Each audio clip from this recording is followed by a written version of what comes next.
आप देख रहे हैं एनडीटीवी इंडिया और अब खबर उत्तर प्रदेश की। यूपी की सस्पेंड आईएएस ऑफिसर दुर्गा शक्ति नागपाल का समर्थन करने को लेकर दलित चिंतक कमल भारती को गिरफ्तार किया गया है। रामपुर पुलिस ने उन्हें गिरफ्तार किया। उन पर आरोप है कि उन्होंने दुर्गा शक्ति के मुद्दे पर सरकार की आलोचना की है और यूपी सरकार के मंत्री आजम खान पर टिप्पणी भी। हालांकि बाद में उन्हें जमानत मिल गई, लेकिन एक तरह से इस पूरे मुद्दे पर बहुत आक्रामक हो गई है यूपी की सरकार और दलित चिंतक पर शिकंजा कसा सिर्फ इसलिए क्योंकि उन्होंने दुर्गा शक्ति नागपाल के समर्थन में अपने विचार रखे थे। मुख्यमंत्री और आजम खान पर टिप्पणी की थी, उसके बाद उन्हें गिरफ्तार किया गया और कुछ देर बाद उनकी जमानत हालांकि हो गई। ज़्यादा चर्चा कमाल खान के साथ। कमाल, यूपी सरकार का जो ये अग्रेशन है, इसको कैसे समझ रहे हैं आप? अब देखिए, आम जनता में तो यही है क्योंकि हिंदुस्तान का आम आदमी किसी का भी गुरूर नहीं पसंद करता और शायद इसीलिए कई बार कहते हैं कि वो अपने आप को खुदा समझते हैं। इसमें भी इसी तरह का कोई कमेंट है जिसके लिए नाराज होकर के उनके खिलाफ मुकदमा किया गया और वो गिरफ्तार किए गए।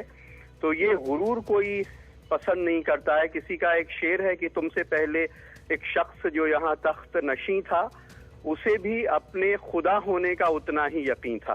तो ये खुदा लफ्ज अक्सर इस्तेमाल करते रहते हैं इस सेंस में कि कोई को बहुत अहंकार हो। तो उन्होंने कहीं लिख दिया है कि खुदा की भी मजाल नहीं है इनको रोक पाने की, ये जैसे काम कर रहे हैं, इसलिए उनको गिरफ्तार किया गया था। लेकिन बहरहाल उनको जमानत मिल गई है।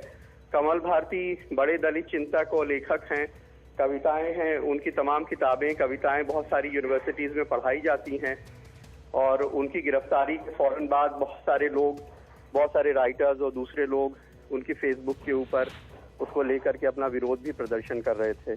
जी कमाल, एक तरह से कमल भारती की गिरफ्तारी से राज्य सरकार क्या ये संदेश देना चाह रही है कि उसने जो दुर्गा शक्ति नागपाल को लेकर फैसला जो किया है वो सही है और उसकी आलोचना कोई भी नहीं कर सकता है? ऐसे में दुर्गा शक्ति नागपाल को अगर इंसाफ चाहिए तो जैसे कि कल केंद्र सरकार की तरफ से ये बात सामने आई कि अगर नागपाल खुद सामने आती हैं तो फिर केंद्र सरकार दखल देगी। ऐसे में फिर आगे आकर कौन अपनी बात रख पाएगा इस तरह के माहौल में? देखिए, ऐसा है कि शायद इसमें सीधे राज्य सरकार को कोई दखल नहीं होगा, लेकिन चूंकि उन्होंने अपने फेसबुक पेज पे ये लिख दिया कि एक मस्जिद गिराने पे जो एक सरकारी जमीन पे बन रही थी, दुर्गा शक्ति नागपाल को सस्पेंड कर दिया गया। लेकिन रमजान के महीने में ही एक बहुत पुराना मदरसा आजम खान ने बुलडोजर चलवा दिया है और मदरसे के संचालक ने जब इसके ऊपर विरोध किया तो उसको जेल भेज दिया गया। लेकिन इस मामले में किसी भी अफसर के खिलाफ कोई भी कार्रवाई नहीं हुई क्योंकि उनके मुताबिक रामपुर में अखिलेश का नहीं आजम खान का राज चलता है और उन्होंने ये लफ्ज इस्तेमाल कर दिया कि उन्हें तो रोकने की मजाल खुदा में भी नहीं है। तो ये आजम खान के पीए ने उनके खिलाफ एफआईआर कराई है। तो ऐसा लगता है कि अखिलेश यादव या सरकार की जानकारी में हो सकता है ये बात ना भी हो क्योंकि आजम खान का वहां पे काफी रुतबा है और कई बार जो लोग इस तरह की वो करते हैं उनके खिलाफ उनके लोग खुद ही मुकदमे वगैरह करते रहते हैं।